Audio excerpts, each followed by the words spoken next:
Allah says, "And they followed what the shaitans chanted of sorcery in the reign of Sulaiman. And Sulaiman was not an unbeliever, but the shaitans disbelieved. They taught man sorcery, and that was sent down to the two angels at Babel, Harut and Marut. Yet these two taught no man until they had said, 'Surely we are only a trial, therefore do not be a disbeliever.' Even then, men learned from these two magic by which they might cause a separation between a man and his wife, and they cannot hurt with it anyone except with Allah's permission. And they learned what harmed them and did not profit them. And certainly they know that he who bought it should have no share of good in the hereafter, and evil was the price for which they sold their souls, had they but known this." In these verses, Allah refuted the false claims raised by the children of Israel, who said that Gabriel and Michael brought magic down to the two angels Harut and Marut. They also falsely stated that Prophet Sulaiman was nothing but a sorcerer or idolater who was conveyed by the wind.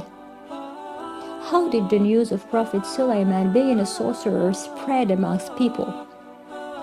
Previously, the demons used to ascend towards paradise to decipher the discussions between the angels in regards to what will happen on earth pertaining to matters that were veiled by Allah.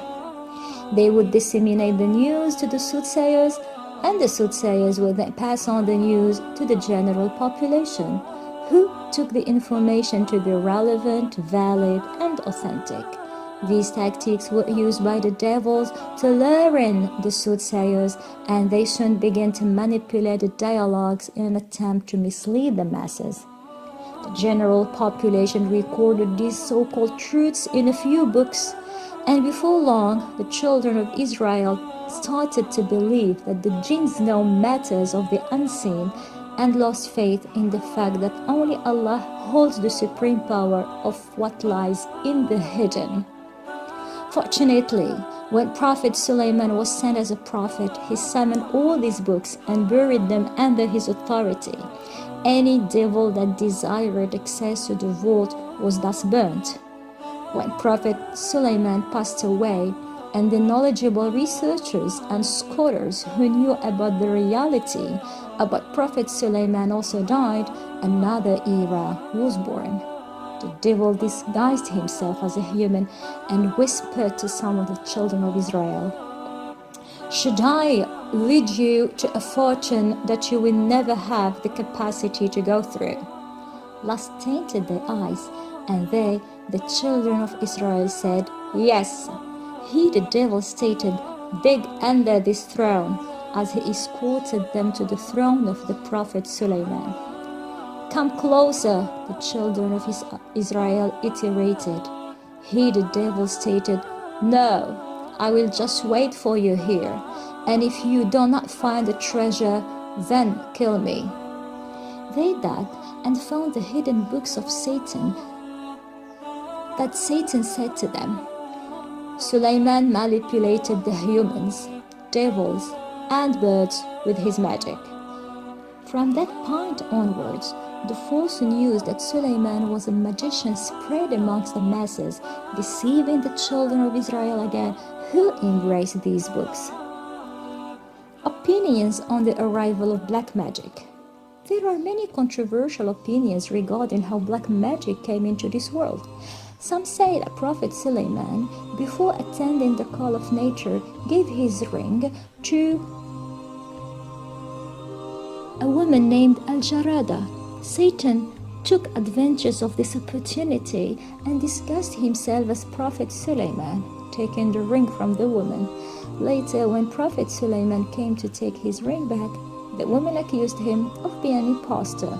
Satan, now having the ring of Prophet Sulaiman, became influential and started ruling all of mankind, jinn and the devils. During this time, Satan wrote books on black magic and buried them under the throne of Prophet Sulaiman. Therefore, fortune-telling and black magic came to earth through these devils who would eavesdrop on the descending angels about matters decreed in the heavens. Another account pertinent in history that the woman was Prophet Sulaiman's wife named Amina. Prophet Sulaiman had forgotten to say Bismillah when taking off his ring, so a jinn disguised himself as Prophet Sulaiman and took the ring from his wife. After taking the ring, the devil went straight to Sulaiman's throne and occupied it. When Prophet Sulaiman went to get the ring back, his wife thought that he was an impostor. The jinn who took the ring was named Sakhir, and he made the lawful unlawful. Prophet Sulaiman then wanted the earth alone, wandered the earth alone. This jinn ruled for 40 days. Then the ring fell into the sea, and this was the moment when Sulaiman's vizier, Asif, realized the truth. A fish took the ring, which was then found by fishermen. Finally, the ring was given back to Prophet Sulaiman. These accounts cannot be verified from any authentic source. Also, such stories provide us with no tangible value, so it is best to stick to the matters that the Holy Quran speaks about and which enlighten us with accurate knowledge and lead us to the right path. The fact that Prophet Sulaiman did indeed have a ring can be corroborated from multiple sources, but the detail as to whether the ring had the so-called powers as claimed in folk stories lies in ambiguity. Much is made up and much is based on the actual events. To conclude, the ring is not of significance, rather the abilities that we hear of were the gifts bestowed upon Prophet Sulaiman by Allah. The ring was a mere sign from Allah. The greatest power of Prophet Sulaiman was the Bismillah.